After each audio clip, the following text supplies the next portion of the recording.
پاکستان۔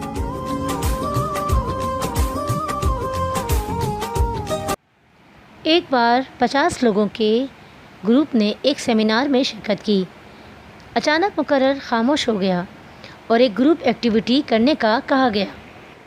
ہر ایک کو ایک غبارہ دیا گیا اور مارکر کا استعمال کرتے ہوئے اس پر نام لکھنے کو کہا گیا۔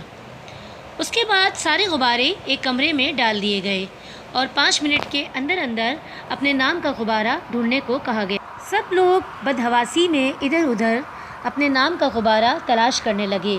کچھ لوگوں کے نام والے غبارے دوسروں کے پاؤں کے نیچے آ کر پھٹ گئے، مگر کوئی بھی اپنے مطلوبہ غبارہ تلاش نہ کر سکا۔ پھر دوبارہ یہ عمل دہرایا گیا، لیکن اس مرتبہ ان سے کہا گیا کہ آپ کوئی بھی غبارہ لیں اور اس کے نام والے شخص کو دے دیں۔ فقط چند ہی منٹوں میں سب لوگوں کے پاس اپنے نام والا غبارہ موجود تھا۔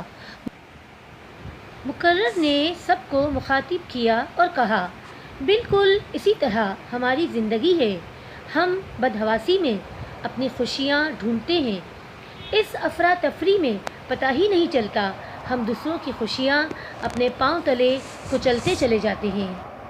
ہم لوگ یہ نہیں سمجھتے ہماری خوشیاں دوسروں کی خوشیوں سے وابستہ ہیں۔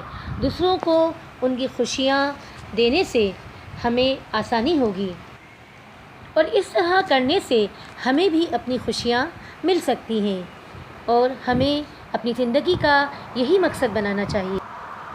اگر ہم اپنی زندگی میں حقیقی خوشیاں حاصل کرنا چاہتے ہیں تو ہمیں دوسروں کی خوشیوں کا بھی خیال رکھنا ہوگا۔ کرو مہربانی تم اہل زمیں پر، خدا مہرباں ہوگا عرش بری پر۔ Thanks for watching.